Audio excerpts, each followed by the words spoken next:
যোগ মেডিটেশনকে প্রচলিত চিকিৎসা সেবারই পরিপূরক হিসেবে মনে করছেন বিশেষজ্ঞরা।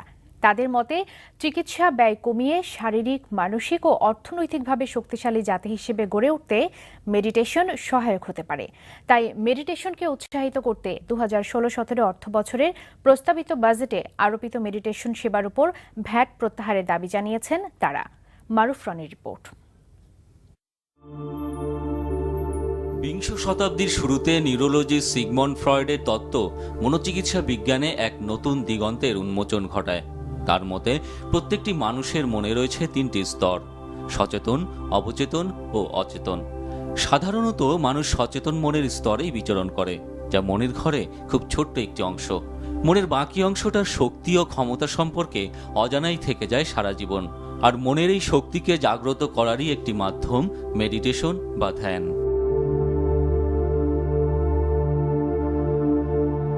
হাজার বছরের ইতিহাসে মহাজাগতিক শক্তি খুঁজতে ধর্মগুরুরা বেছে নিয়েছিলেন ধ্যানকে, আর আধুনিক বিশ্বে সেই ধ্যানই চিকিৎসা বিজ্ঞানে ক্রমেই গুরুত্বপূর্ণ হয়ে উঠছে।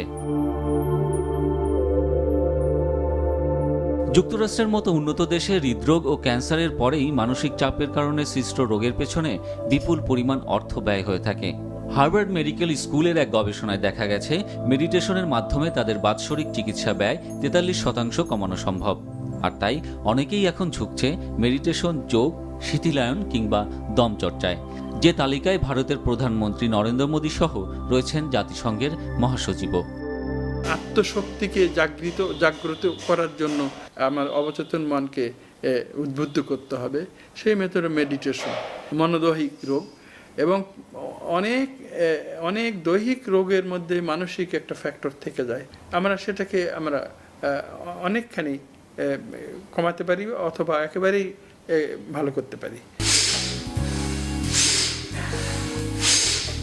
একাধিক আন্তর্জাতিক গবেষণায় দেখা গেছে মেডিটেশন প্রোগ্রাম চালু করায় বিভিন্ন শিল্প প্রতিষ্ঠানে কর্মীদের পেছনে স্বাস্থ্য খাতের সাশ্রয় হয়েছে $2,000 এবং উৎপাদন ক্ষমতা বেড়েছে $3,000।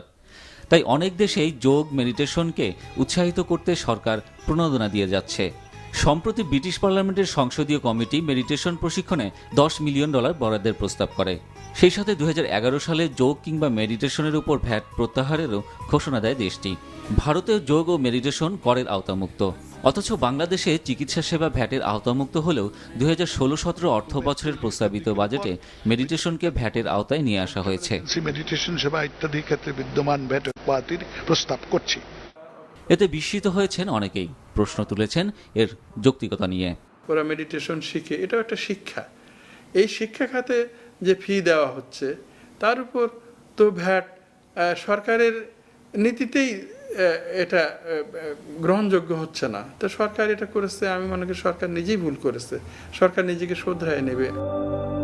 বিশেষজ্ঞদের মতে শুধু ভ্যাট প্রত্যাহারই নয়, মেডিটেশন প্রশিক্ষণেও প্রয়োজন সরকারি উদ্যোগ।